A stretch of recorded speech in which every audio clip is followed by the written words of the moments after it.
So, hello everybody. Welcome to the 46th book in our book club discussion. It's so amazing to know that we are very soon going to touch 50. We should plan something fun for that. Congratulations, ma'am. I should say congratulations to all of you, sir. It's because all of you are Uh, here that this is possible. it's your lead that matters, and the pain that you behind the work matters.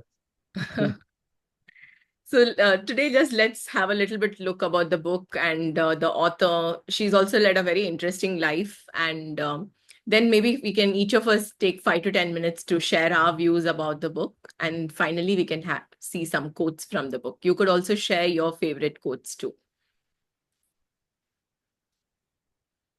So Banu Mushtaq, she's a Kannada writer, a lawyer, and an activist.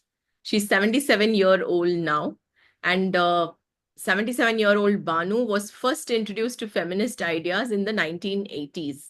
She's considered a very strong voice who speaks up for her Muslim sisters, and she believes that they are being tossed around by the whims and fancies of the patriarchal system. So her resolute support for Muslim women whenever religion is used to suppress them even actually led to a fatwa against her and a knife attack too. In 2000, a fatwa was issued against Banu for 3 months when she was fighting for the right of Muslim women to pray in mosques. This is her quote about what the knife attack which happened on her. So, what's bizarre about the knife attack on me is that the same man who had tried to kill me in court, she was saved by her husband from the attack. He ended up at my doorstep later, demanding rupees 600 to return to his village. It was my daughter who felt sorry for him and pleaded with me not to file a case against him. So I let him go, and later he ended up actually borrowing money from me. So in Banu's world, such bizarre incidents are almost completely normal.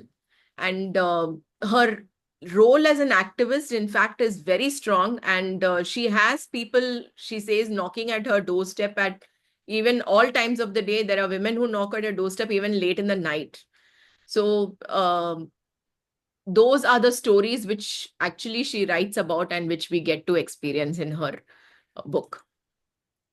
So ironically, the men in Banu's life are actually not as stone-hearted like what is found in her short stories. Her father is a health inspector from Shimoga. He was intent on giving her a good education, and he was responsible for enrolling her in a Kannada medium convent school. So that was also against a lot of opposition. So if my father had not ignored people trying to dissuade him with Muslim girls should study in Urdu schools and they should not learn Kannada, I would have been a very different person, admits Banu. And she speaks Dakni Urdu at home. It's her husband who encouraged her to write and study law. So she became a lawyer with the support of her husband, and also she became an author with the support of her husband. And during the fatwa and all this, there have been many times when there were fascist forces which coerced her husband to divorce her, but he did not do that and he stood by her. Also, Kannada writers like Baraguru Ramachandrappa from the Bandaya Sahitya movement, he spoke to the mullahs and they got the fatwa, the ban against her lifted. So the question which is often asked to us is, Banu, are you an activist or a writer first? And both, she replies. And the Bandeya Sahitya movement in Kannada is actually a movement. Bandeya basically means rebels. So she says that I am a part of that. So if you are a writer, you are also a fighter. So in the 1980s, Banu, like many young people of that time, was inspired by the revolutionary movement sweeping across Karnataka. I was attracted to the Bandeya literary movement, which used prose and poetry to challenge the social and economic injustices. She says that from this movement, there were three different kind of literary branches which happened. So one was Dalit literature, the other one was feminist literature, and the third one was Muslim literature. So women writers in Kannada started exploring a lot of feminist ideas. And Banu especially, she was drawn to the Muslim women's voice. She says, I wrote about the world I knew best, the trickeries, tragedies, and the happiness around me, the politics in my mola, in the local mosque, and the people I met in the course of my work as a lawyer and activist. So, on her creative inspirations, she says that some conversations get sown in the depths of my mind like seeds. It starts to grow and mature for 2 or 3 years, after which it comes out as a story. I give my breath and blood for each story since it has stirred something in me. It will not allow me to sleep until I weave it into a story. She has penned 60 stories so far. So most of whatever, she encounters as an activist and as a lawyer is what, comes out in her stories. But of course, it's not exactly what it is. She gives her own, creative twists and twist to them. So we'll just see a few of the examples later on. Another thing about it she talks about a lot of little rituals and nitty-gritties in her religion and in her community, which are sometimes not really liked by them, by the people of the community. So she says, there's so much more I like to write about our rituals and the ones especially around the dead.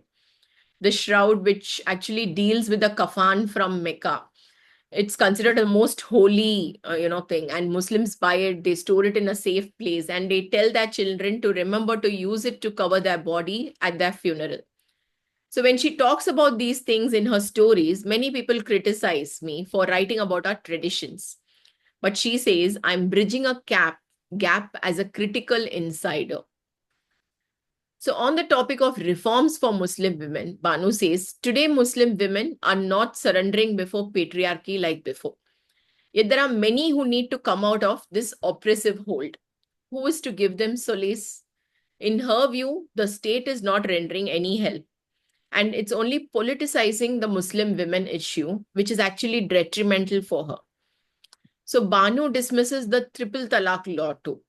So it's an enactment which cannot be implemented, the Dowry Prohibition Act. So what she tries to say is a dowry prohibition act keeps getting, it is also able to, the government is also able to implement it, while the triple talaq law is there in paper, but it actually doesn't get implemented. So the triple talaq act is a prevailing law in our country, yet like the dowry law, it kicks in often after the girl is pushed to commit suicide. Similarly, it offers no hope for Muslim women because it is not implementable. Banu declares, adding that it then falls on Muslim women to fight their own battles, which she believes they are quite capable of doing. So now coming to the book, Heart Lamp. So Heart Lamp in the title is actually meant to give light and hope to these women. It's also about second chances, as these women in the stories make peace with their lot. They realize gender is actually their religion. They realize they cannot rely on family or religion since it has completely failed them. She writes in Kannada, and she has won major awards for her literary works, including the Karnataka Sahitya Academy Award and the Dana Chintamani Atimebe Awards. However, Heart Lamp is actually the first book, which was, the book length translation of her work into English. And this has also been translated into Urdu, Hindi, Tamil, and Malayalam. And one of the stories from Heart Lamp has also been published in Paris Review. So most of the stories, like I mentioned, they were actually based on true incidents. In fact, the taste of heaven, there's the lovable eternal virgin Bi Dadi. So she was widowed 1 year after her marriage as a child, and she lives like a shadow in her brother's home. And she gets hooked on Pepsi.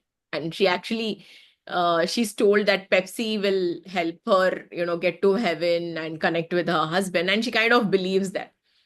So uh, Banu says that she created Bi Dadi from the memories I had of my own grandfather's sister. Her husband died within a year, and there was no question of remarriage. She had not seen happiness at all in her life. So, in the story, when her prayer mat gets soiled, the dram breaks and the tears won't stop. So all that sorrow of those years, comes out. So something breaks in her, relates Banu, who created B Dadi's penchant for Pepsi only out of her own imagination. So though the character is inspired on someone, the other details are of course on her, based upon her own imagination. Also, the short story Heart Lamp is actually based on Mustaq's own experiences. As she told Vogue India, one day I doused myself with white petrol kept in a can at home to clean watches since my in laws had a watch cum spectacle shop, she recalls.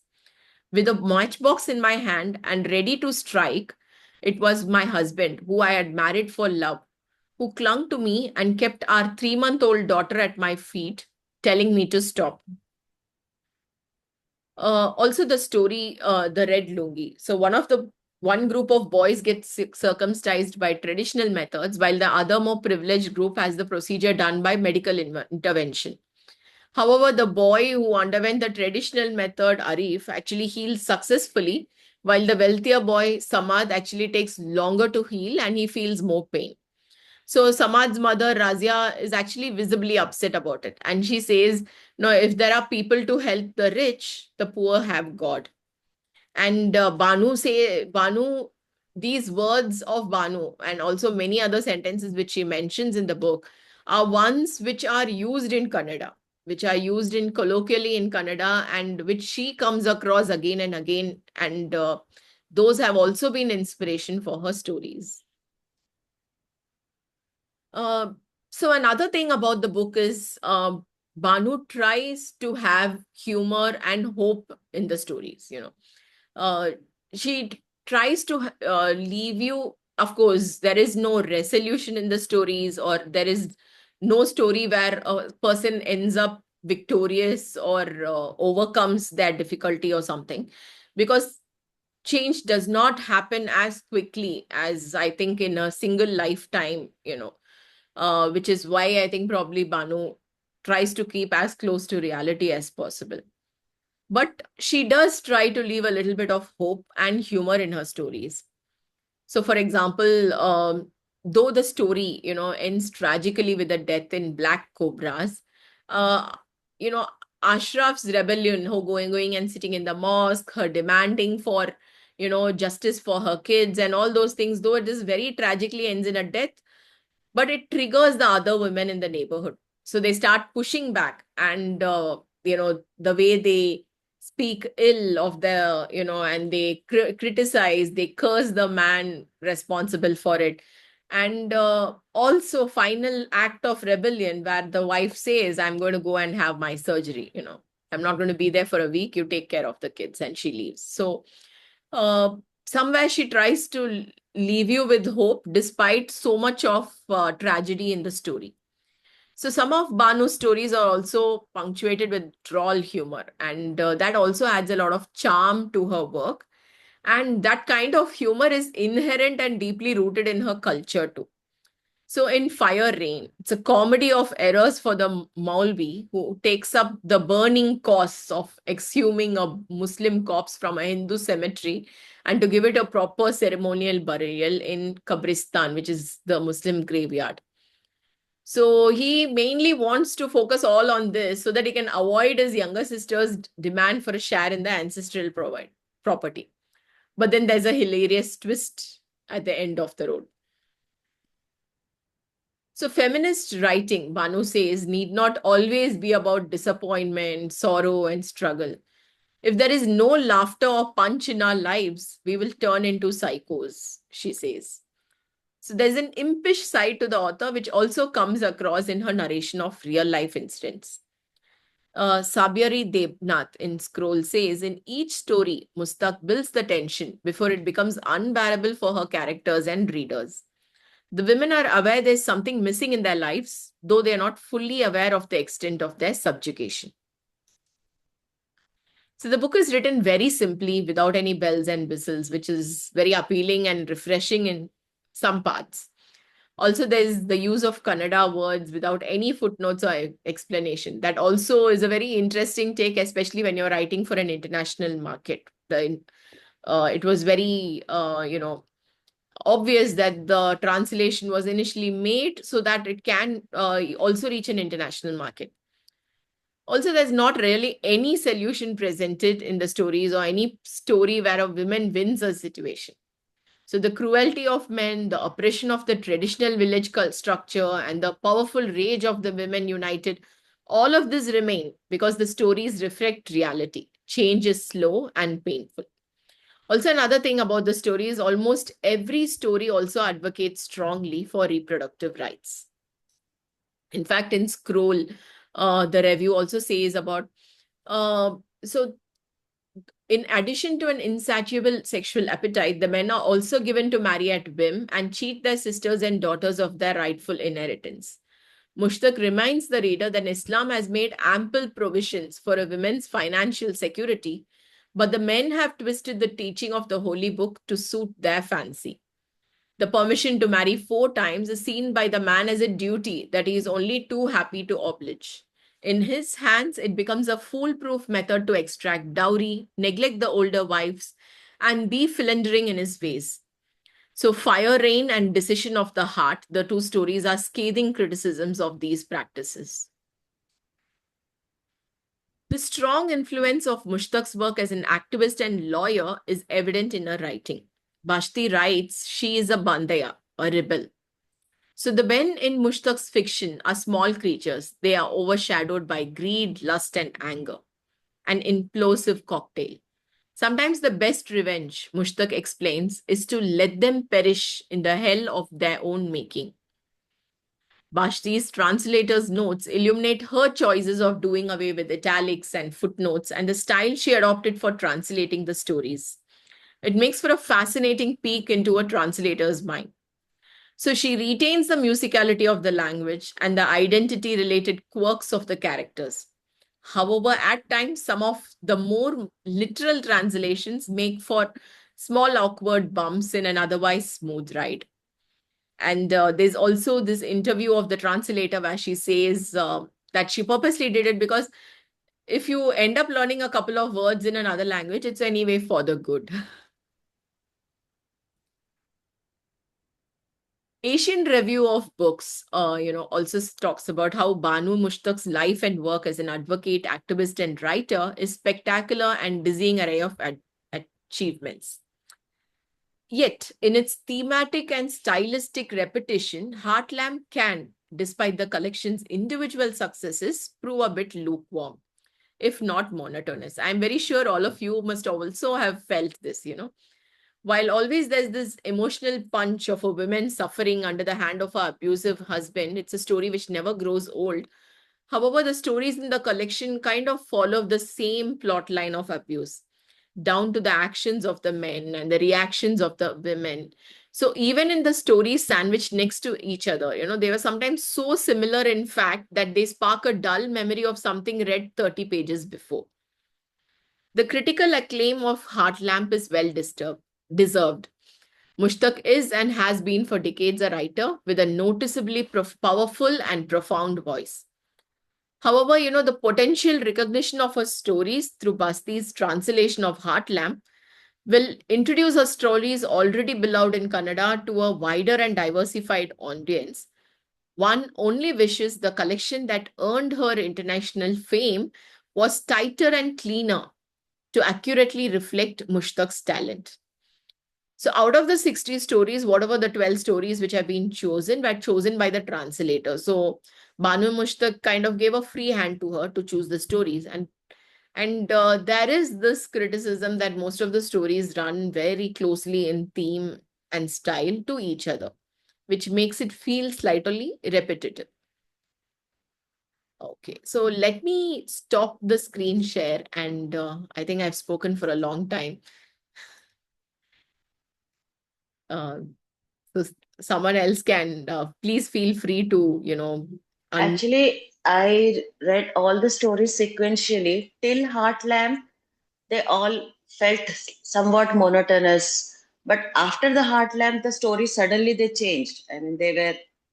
I don't know whether you also noticed. And of course, I haven't yet read the last three stories. I okay. couldn't. Yeah. Exactly, Suchi. In fact, I read the stories, I think a little before my mother, who's also finished the book, but she couldn't join. She's traveling. So then I told her, please keep going. She was like, it's so monotonous and I'm not finding it interesting. And I'll just keep going. After Heart Lamp, it actually gets better. So yeah. Oh, I like the first half bit. I like the stories up to Heart Lamp better than Okay. the. I mean, Oh. they were different, but I liked the earlier stories better. Somehow, I didn't much care for her humor. I don't know. It. No, yeah, exactly. I mean, the humor part was maybe it's lost in translation, probably. Ah, I feel exactly. that is the thing. The high heel shoes, the gobi, Ha. those Yeah, stories. Gobi Manchurian, though I haven't reached there. But the shoe story, I didn't understand only. In Um, fact, I called up Tulika. I said, कि क्या हुआ जूते पहनने? it's a bit bizarre, I felt. Yeah, हाँ, yeah. Yeah. yeah. But I That is. enjoyed that burial story. I really enjoyed a lot. I Yeah, where actually, he takes out, yeah, that uh, one.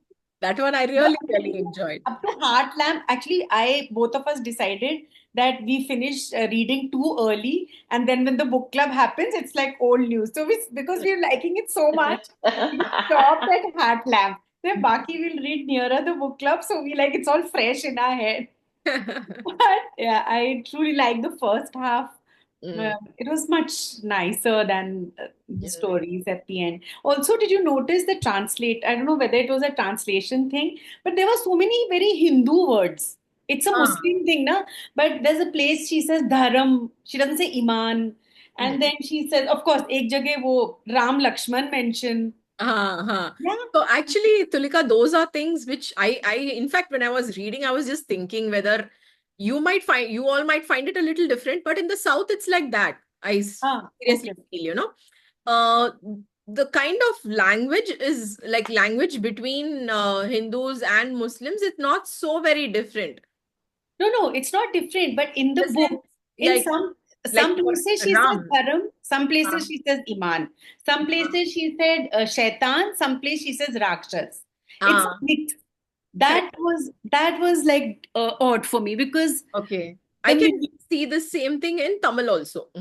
okay, possibly. Which is Mm. why it wouldn't have really stood out for you. But it felt a little, I was wondering whether it is originally written like this or whether she substituted these words. Mm. So The that, Ram also was something which I felt it's very, very possible for a Tamil Muslim to talk like that. see, Ram Lakshman, I agree because it's Um, a lot of cultural thing rather than a Ha, really. exactly. um, Actually, I think the slowly when you move towards south, this mm, difference because culturally it will be the same maybe. Huh. mhm. Yeah, that I So get.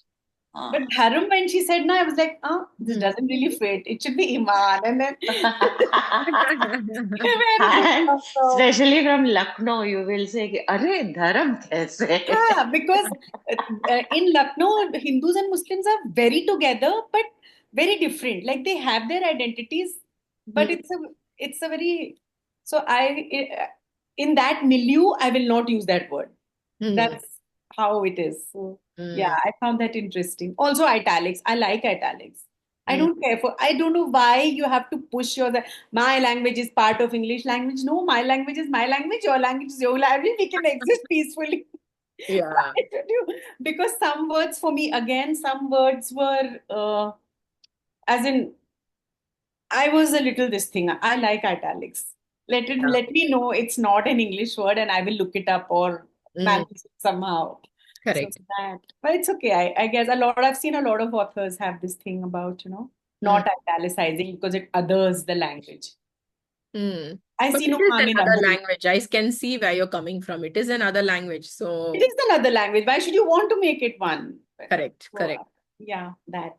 Again, most of the words which were, from Kannada, what Mhm. surprised me was those sayings, those phrases, the way the Hmm. things were spoken was very similar to Tamil also. So Okay. I was like, okay, wow, okay. Similarities between these two languages.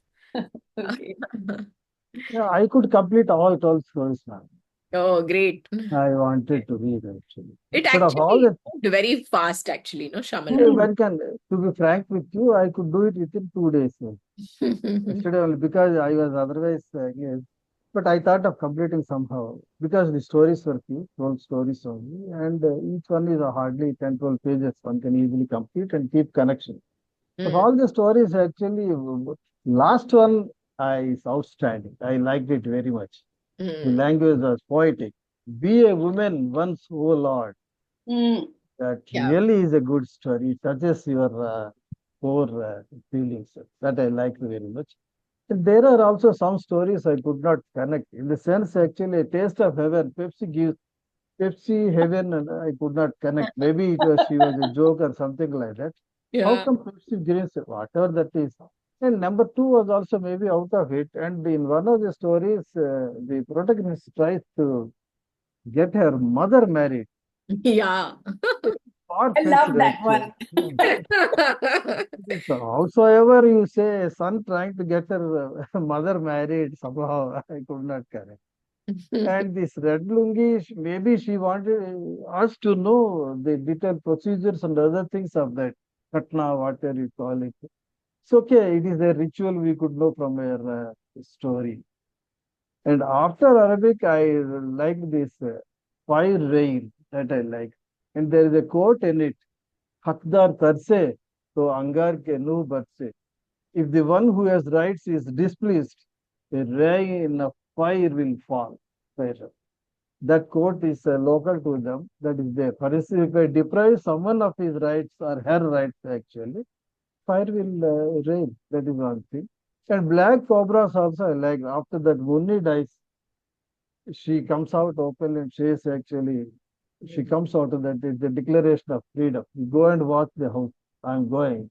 She goes for surgery and thing. And high heel shoes, actually, it is a small thing wearing, but it ends up with a big tragedy, loss of a baby, actually.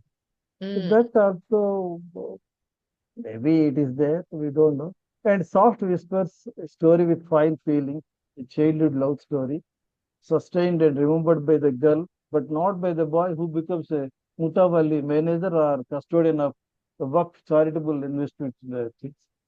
That is one thing. And the shout is also okay.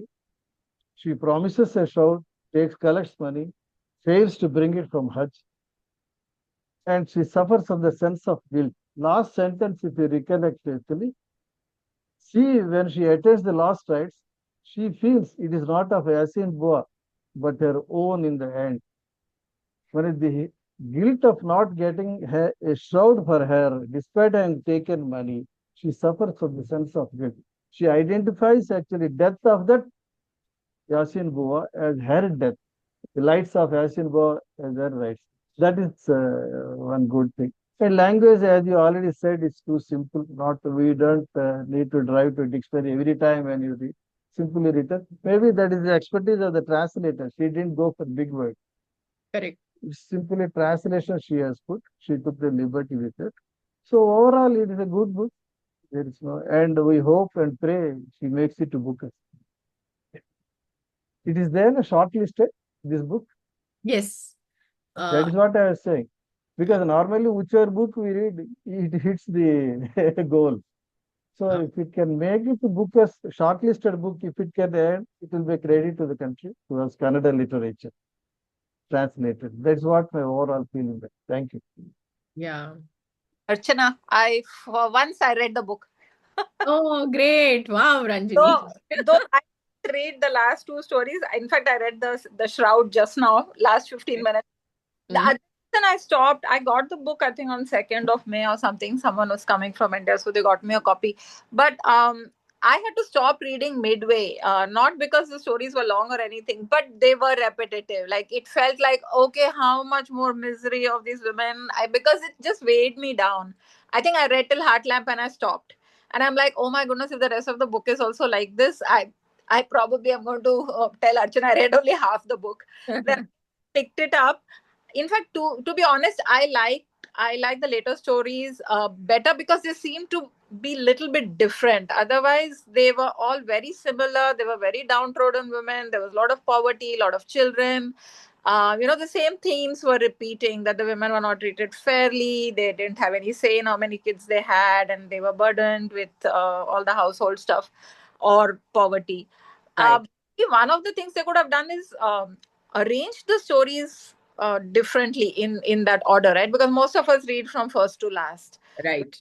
We read short stories out of order. So I felt that if that mixed up, maybe we would have, at least I felt the author must have written the stories over, I don't know, like some 30 years or something she's 30 written. years. Right. Yeah. So, and then if we feel it's repetitive, it's like, is she writing the same thing over and over again? Chances are not. I'm sure in a year she wrote Yeah. various stories. It's just that the selected ones are harping on, the reproductive rights and, Correct. marriage and things like that. Right. And I think my own opinion is where I felt more connected to the stories were where the well-to-do were involved, which I think is probably Mushtaq's home territory. Like I think she comes from the privileged class, which is fine. She has a voice and she's an activist and all that. But like the Red Lungi, I think that was the first story that I really followed it through. Like I was invested in that story, and it was kind of scary, the description of the circumcision. But that, and even the Shroud, right, which I just read, which is about the well-to-do woman coming back from Hajj and not bringing the kafan. I felt that that's what she does better. In fact, I was also wondering why Heart Lamp was selected as the title story. Now that you explain that it seems autobiographical for her, then maybe that story means more to her, and she just gave it a more imaginary home. But that situation, that last scene, Mm. it could go either way, right? That was an Heart Lamp, because I thought that some of the others really made good points in an interesting way, right from the first story, which I thought was very smart, about the newlywed couple, and this man who overtly is in love with his wife and is full of, and how that turns out and how quickly things change. I thought that was very smartly done. I Right. also enjoyed that one where they exhume the body of Yeah. That one was very good. yeah, at least that part as to how foolish the men are, and Mm. how they are chasing something while there is something so real happening at home. The child is sick, and he doesn't even know, Right. right? So I think she was able to bring out that literally the men and women live in different worlds, Yeah. and the women have solidarity. Like I think like the saddest one was the black cobras. Yeah. I just felt very, very heavy as the story progressed, even though the woman is having, a lot of compassion for the woman in the mosque. Yeah. And she ended it by flipping the script, and as if that death gave power to the other women to at least temporarily show some dissent, right? Yeah. Uh, so I felt that maybe, I don't know how the last two stories are, but I felt they could have arranged the stories better so that it didn't feel like we were just slipping down this vortex of Mm. tragedy the whole time. And I literally had to take a break. I started reading Toto Chan, I started reading another book, Yeah. and then I came to this one. Correct. So, yeah. And I also don't know, in general, do the international bookers go to short stories? I thought they were usually favoring novels, right? So I don't know enough about the bookers, because I think from that point of view, it seems unlikely.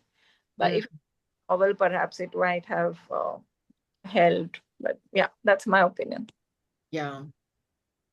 Could be a the choice probably for these stories was maybe made with an eye for the international booker. You don't even know whether it was publisher's hand in it, or translator says that she was given a free hand. Probably she likes these kind of themes, and which is why she repetitively chose that. But then, like you said, they could have arranged it better, I felt. Yeah. And one other thing, like what you had mentioned, Ranjini, which was the solidarity among the women.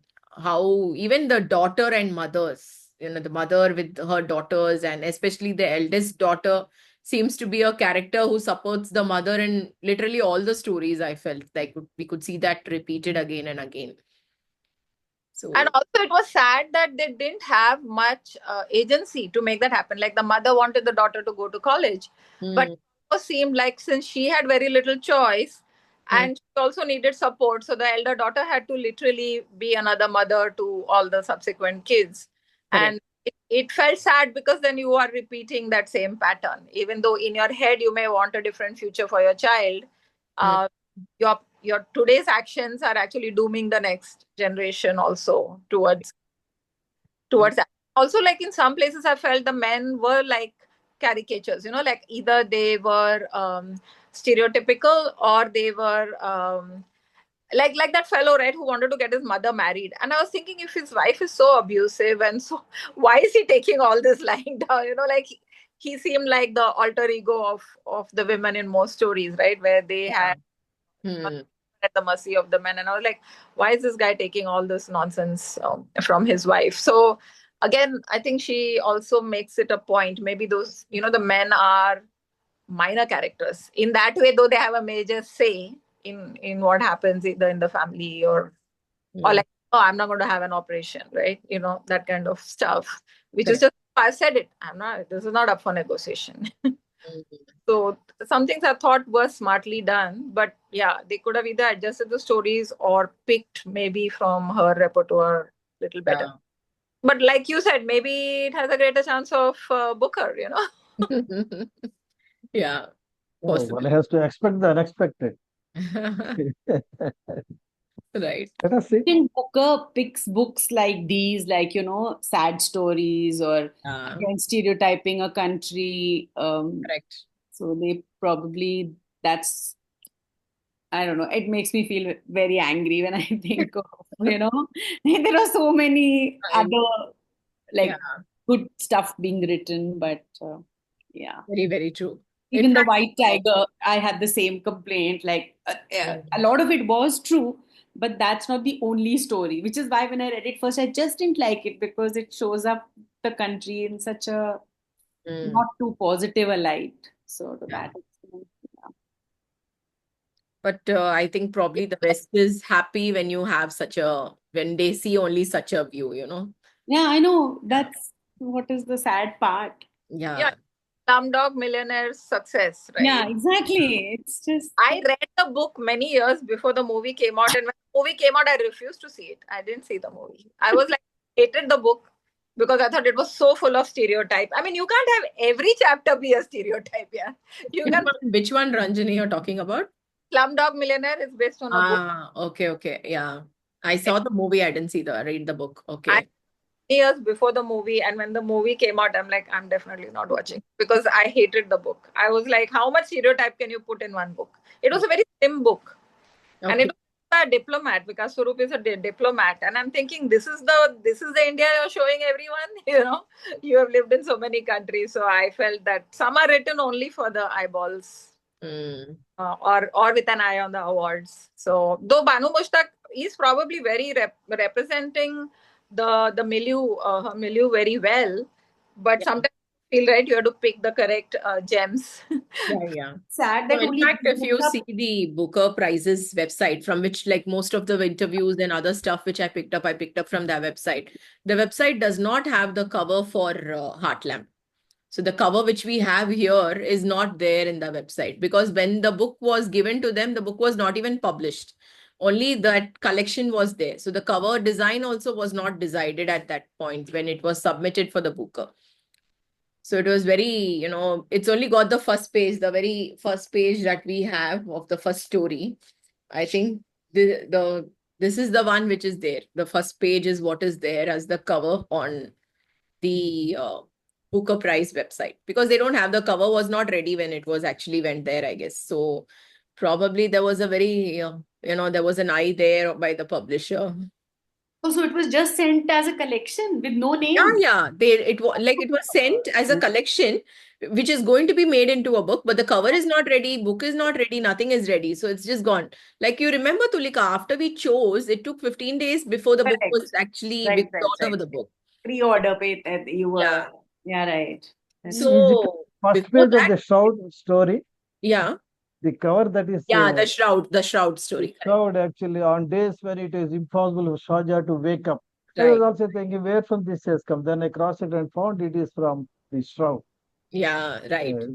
This heart Correct. lamp with the pomegranate and other things was not there. There's not I there. also could not link how come pomegranate comes here in Uchi. Yeah, I could not connect the correct. title or the Yeah.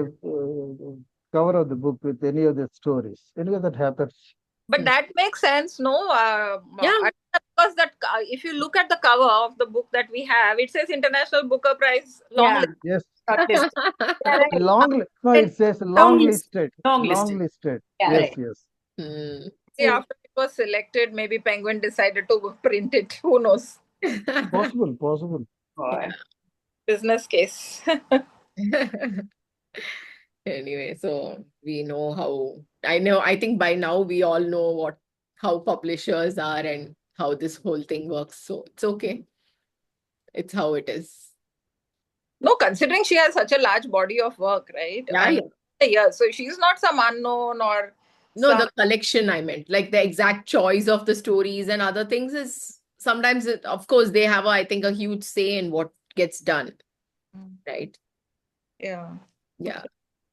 And also one of the stories went on to be published in Paris Review, which I think kind of sparked the thing of translating her and making it as a book collection.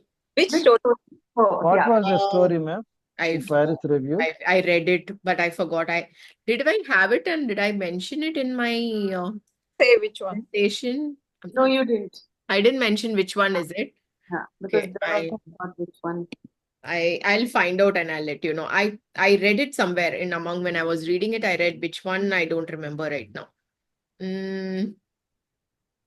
It was one of the sad ones. That- yeah. I don't remember which one exactly. I'm not sure if it was Black Cobras or was it the It's the Red Lungi. Red I think Lungi, Red madam. Lungi, is it? Yeah, Black Yes, yes, Cobras or Red yes. Lungi, one of those ones. Yeah. It is Red Lungi. Red Lungi. Okay. Yeah.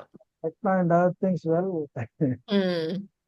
So which one I would like to know from whoever has read the book, which one was your favorite story in the mine collection? was the last one, without doubt. Oh. I haven't yet, so I guess I also should read. I loved reading it actually. The language, words, it was poetic. Okay. And it is a woman's feeling, a daughter's feeling. Mm. And one-to-one talk, direct. Whatever she was suffering, she is so nicely she has put. And she has charge sheeted the Almighty God if you read carefully. And somewhere she says you are a dictator, something like that actually. That I liked very much. And that is the last story I read. And I thought they should have put in the first serial number 1. I had that feeling. The language was very good. Yeah. First para itself moves you. That is what I felt. Maybe I'm taking more time. Others, they have their own choices. May I say something? I liked the Black Cobra. Yes, yes. Meenal, please. Yeah. Actually, this book angered me Mm. because I feel that the men, they are getting away with everything. Mm. They treat their wives like possessions. Even the women have no voice. Even the smallest of decisions that concern them are made by men. And although Banu Mushtaq has focused on the lives of Muslim women in southern India, I think it resonated with me because I think this is the plight of a majority of women across, different cultures in India. I find that most women suffer to some lesser or greater degree. And that's why it made me angry. So the message, Mushtaq has shown these women so resigned to their fate. They are leading such humdrum, monotonous lives. They are claustrophobic. They are suffocated. And what is their life? It's within the confines of the four walls of their home. When they get married, they move from one home to another. And they are like baby producing machines, 7, 8 children. In most of the stories, you find women have that, and the men so easily abandon them and marry someone else, take on another wife, and these people are left to fend for themselves. They don't even have that financial independence. They cannot even go out and earn. They do not even have that education. They are not even raised with any kind of ambition or aspiration, nothing. So that really, got me thinking. I don't know. I think there is a lot more to these stories than meets the eye. If at all we are finding them repetitive and monotonous, I think it's because that is the plight of all women. There is nothing in their lives, that is colorful or that they can talk about. There's nothing really. This is the hard, harsh reality that they are living.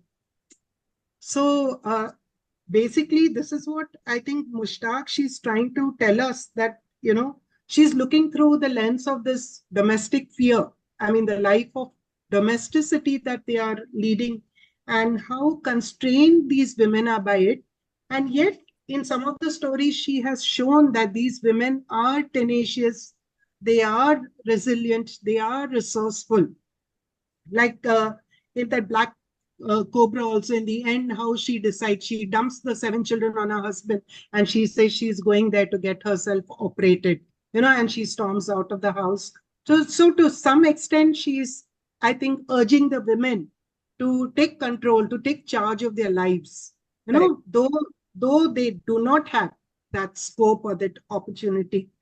So I personally was very disturbed to read this, that, see the plight of the women, how they are and what kind of lives they are leading. I think we are so much more privileged to be enjoying this freedom and, the decision, the choice, the opportunity we get to think for ourselves. We have a voice. They don't even have a voice. So Mushtaq has tried to be the voice of those voiceless women. That is one thing. And then I have also been thinking about this cover, why the pomegranate, and how it is relevant to the book. So I looked up a bit. The pomegranate is actually a symbolism of femininity. Okay. So maybe that's why she has chosen this as the cover. And it sort of, those seeds inside maybe could represent the various facets of a woman's life or the various roles that she plays in her life. And it sort of encapsulates the complexities, of the women's lives and their roles in society. So maybe this pomegranate is symbolic. It's a metaphor for the women's femininity, maybe. I don't know. So other things also, all the themes that she has spoken about, the issue of property rights. Women have absolutely no share in any of the property. In fact, they are expected to relinquish, whatever little right they have for the sake of their brothers. They're supposed to perform that selfless act. And in a couple of stories also, we have seen how the women, the sisters, they themselves are impoverished and they come to claim a right, and how these men try to divert their minds. And that is what we saw even in that story where they exhumed the corpse and all that. Correct. It Correct. was actually to divert their minds from the main focus, and that was giving a right to their share, in the property. Right. So they have no right over the property. They have no right even over their own sexuality. They are like that. One of the story, the husband also tells her that you're like so frigid, like a corpse, and that's why I'm going to marry someone else. I think he's having an affair with the nurse. I think that's that heart lamp story also. Correct. So the woman, she does not even have right over her sexuality. They are treated like slaves. They are treated like possessions. So basically, I think it's a very, very realistic portrayal of, the plight of women in India. And that's why it really angered me to read these stories. And the sad part is, religiously, it is allowed. It's Yes. religiously, Yeah. culturally, legally, it is there, the provision. Yeah. However, it is just that, It's not. Yeah, the men are too dominating and they have taken control, and then they interpret the Quran the way they want they to. want to. And I also don't think that there is solidarity among the women, because that story of Heart Lamp, that poor woman comes to her mother's home to tell her that she is unhappy. But the mother, the sisters, the brothers, everyone says, no, your place is in your husband's home, and it's your problem and you have to deal with it. And by hook or by crook, they want her to go back to her home. Her mother, nobody extends, nobody is sympathetic, nobody tries to help her out of her dilemma or her predicament or try to help her out. No, they say it's your, and they just want to wash the hands of girls once you're married. Even that another story, she's barely 12 years old, I think, that Gobi Manchurian, and they want to get her married, and the responsibility ends with that. So this is a very, very realistic portrayal of the scenario, Indian scenario, and the plight of women. So this is what I have to say. Thank you. But actually, Sharia law, property-wise, she says that younger sister who comes to ask for the share, no, in that story, it is true that the boy gets 2 times the share. So if there are 4 children, and one is a boy, so the girls will get one, and the boy will get 2 of whatever the girl gets. This I know from my own colleague here in Singapore. So they have 5 sisters, and the last one was a boy. So her mom literally had 6 kids in search of a boy, and they are a highly educated family and very well-to-do family. And she said, because if the son is not born, the board, the Waqf board, or whatever their religious organization, will take half of the property. And so the rich people are even more crazy about having sons, because they actually do have property. So if they have a son, even if they have one son, it's distributed like that. For one share that a girl gets, the son will get 2. So like, since they are 6, in my friend's case, so they each get, so it's divided up in 7 parts, and the brother gets 2, and they all get 1, whatever the number may be. And also the marrying 4 times, I believe it was allowed because a lot of men were dying in the war, and there were a lot of widows who didn't have any support, and that's why it was allowed that a man can take more than one wife so that she's safe. But then it's not like a carte blanche that go have multiple wives. So I think that interpretation over time has been messed up to suit patriarchy, which is not religion specific. Exactly. And also, I from whatever little I know and my experience of seeing it in Bombay, among all the religions, I think a woman remarrying is completely permissible by religion in Muslims. And frankly, like, there are communities where it's not even, they don't even bat an eyelid, and it's not necessary the husband needs to die or you need to be a widow to remarry. You can even, in cases of divorce, you can actually, it's easy to get remarried. It's okay, and it's fine. But again, I think this is where, your social status and caste and all, what level in society you are, and all those things have played a factor in the male domination, which kind of changes the whole narrative. And like we see in that, the dadi whose husband dies in just a year, but she never gets remarried again. She's never allowed to remarry or have another life at all. So I think, yeah, so everywhere, I guess that is one of the main things. It's how the interpretation and how things are changed. And also, I think, like what you mentioned, Ranjini, I think it's true across our country, despite our legal laws mentioning that any property is to be divided up equally. It's never so, I think, in any household, not only in things. Yes, the reality is something very different.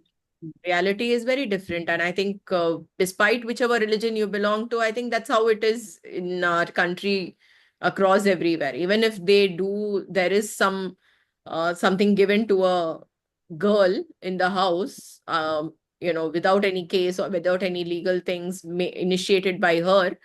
If something is given also, it's much, much lesser than what is given to the boy in the house, I think.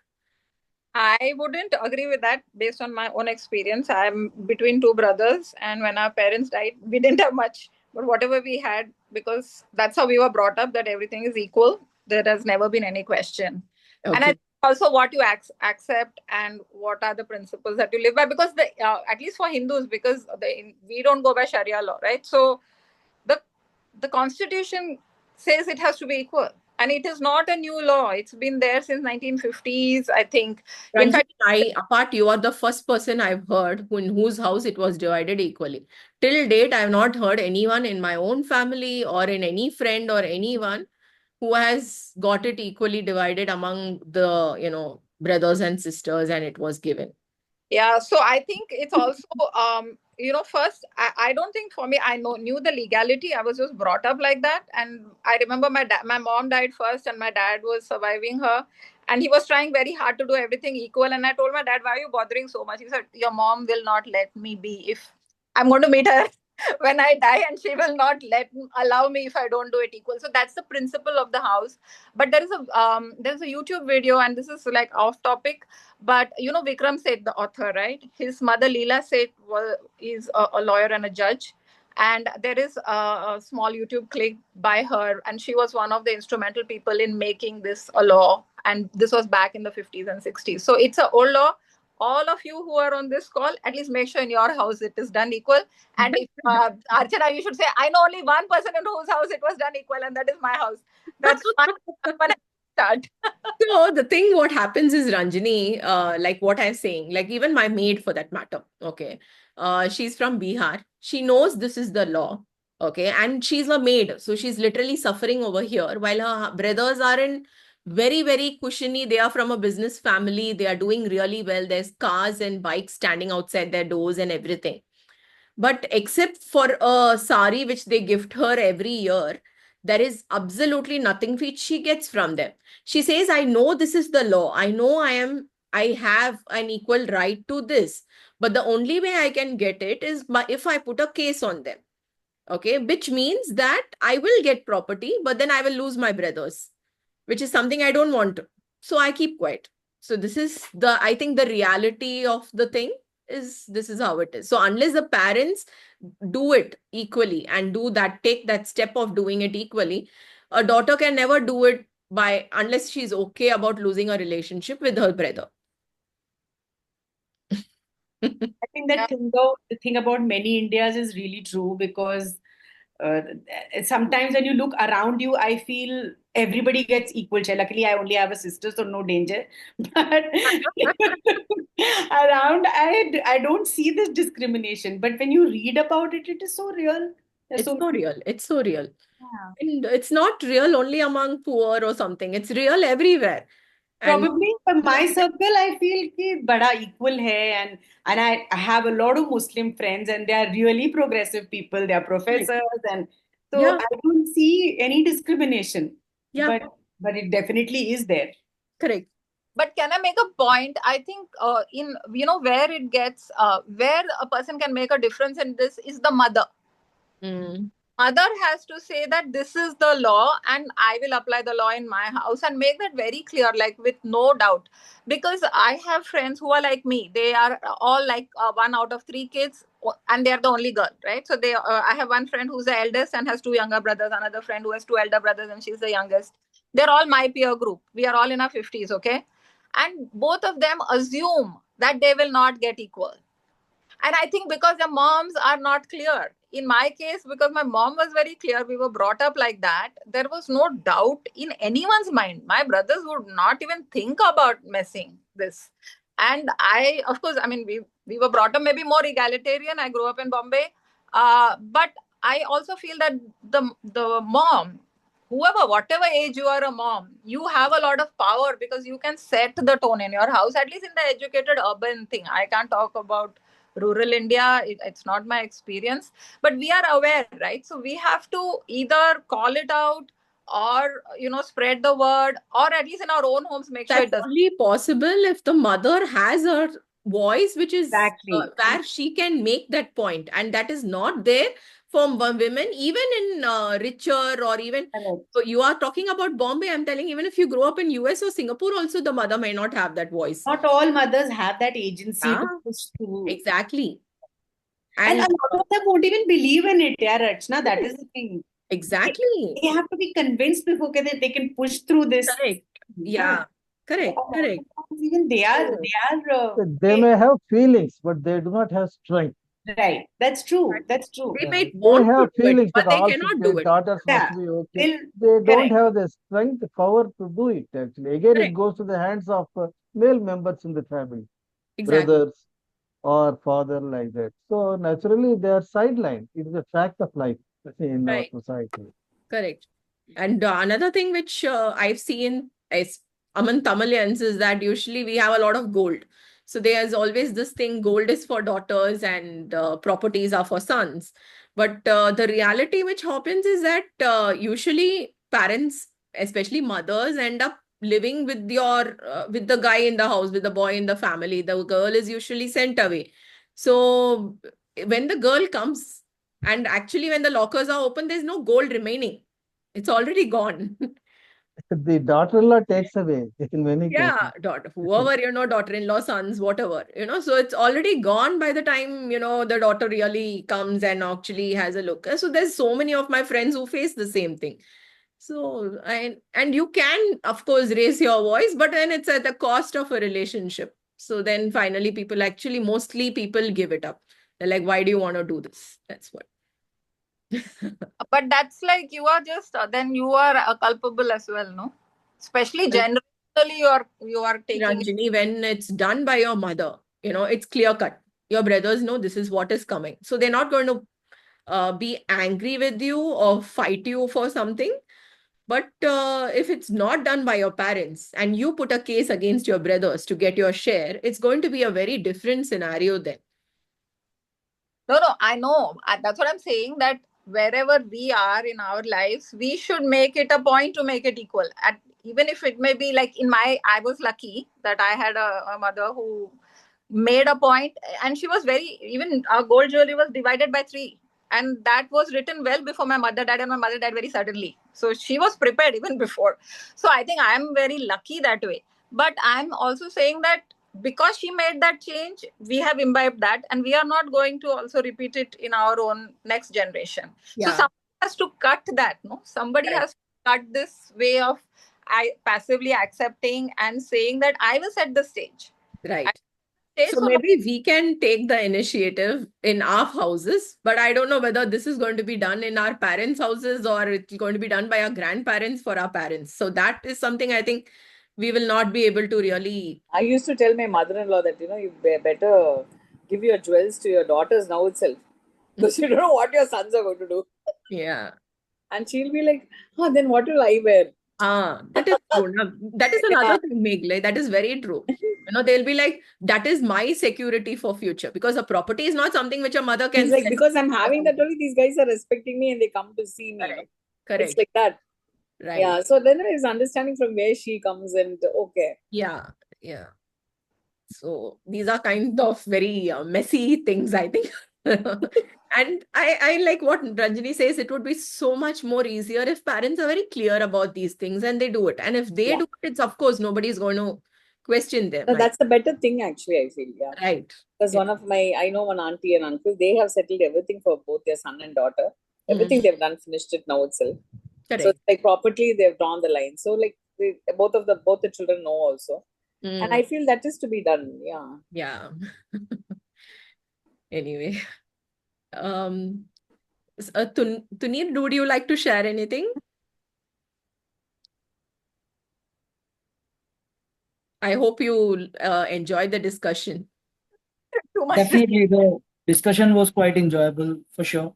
I mean, I definitely got I guess, quick reckoner on the Book. property thing as well. I don't know whether that was planned or so. Yeah. So, but So, yeah, I and definitely would one thing to let you know. So we digress like this a lot about I everything. mean, it's That is good a that fact of life. that actually breeds like mutual respect and like admiration in the group, and also we'd like to discuss something else than books as well. Right. Just having a common interest doesn't mean that we have to speak about that only. So yeah, definitely. I mean, I'm not aware about the book, but the way that a lot of people have like spoke about the book, I'm definitely planning to get a read on it. I would definitely though want to see if it's not too tragic, as I'm not having that sort of a taste. So I'll try to pick it up. Let's see how it goes. But yeah, I mean the session was enjoyable. I like hearing what I did. Yeah, Thank you. Thanks for thanks. joining in. Welcome to Nirji. Hi, sir. Thanks.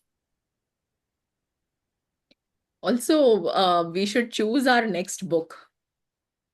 Oh.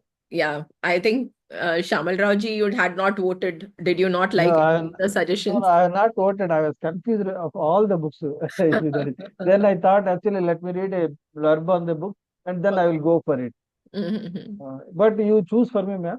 No, no, nothing like Then Tulika and Suchi give had me lit, voted, but then Tulika give had me it. lit, I then did. give I me did. little time. I will put it tonight or tomorrow morning. Sure, sure, sure, please. Tamil Rauji Little will time. put the deciding vote. Oh, Bapre, then I didn't wait for that purpose. I was not aware of any of the books. I thought, let me go Oh, through at least a little about the book or Can, review. can I also get the list of the books that sure, sure. we Tunir, we would you have like to written be up? added to the WhatsApp group also? There's one WhatsApp group and there's an email newsletter also. Did you get the link in the email Yeah, actually, newsletter? I referred the email newsletter. That's how I came Okay. to join. Yeah, If you want, I can add you to the WhatsApp group. yeah, Just drop that me would your be great. number on the chat. Yeah, Yeah, that would be great. I'll just put my number. sure, sure. Fine. Thank you. Thank you, thank you. So we'll wait for Tunir's vote also and Shamal Ramji's vote also. So the poll is there. I'll share the poll probably again so that Tunir can also vote. And It's then, already there in this yeah, WhatsApp group. yeah, you're already there. Yeah, Shamal Ram. Yes, yes, ma'am. So I can do that. And And I no, think I have a suggestion. mm-hmm. You decide for 50th book. Yeah, that If also we that is Yeah. 50th book, you plan and decide. I mean, you should have Correct. something good. we should have Yeah. something good. Think Yeah. about it, Suchi. Uh, Share suggestions. Meanwhile, we'll finish our 47, 48, 49. But yeah, yeah, do share some suggestions. We should read something really good and yeah, really satisfying. Yes, yeah. I would like to know little here about the Shadow King by Maja Mengiste. I think I'm Mm-hmm. correctly pronounced. I never heard about this side. Tariq Kali I have, Ruta Septis. Spiritual Mm-hmm. level is often figure. But where from this Maja? He is from African writer? Maza means. Yeah, so this was a very interesting book which I did. No Yeah. one voted for him. That is why it caught fire. Yeah.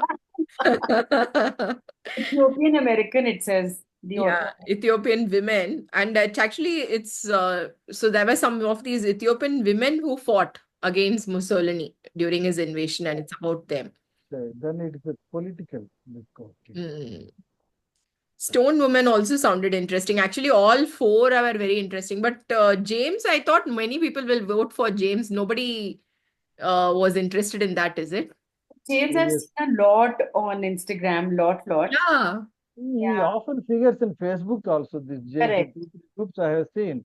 Mm. James with capital J, so big a letter, yellow color. Yeah, I yeah. remember That's it. Actually, as soon as I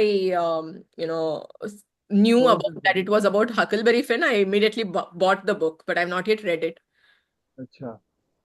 I So think Tamil Raj is going to confuse it further. He's looking at all the other books except the two yeah, that are tied. So this is going to be very interesting. Oh, yeah.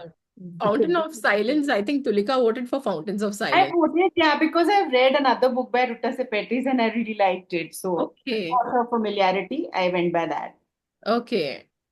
Is it? Does she write like a lot of drama or soap opera kind of a thing? Does she give that feel? Oh, this was on the Second World War, Lithuanian connection. I Okay. read.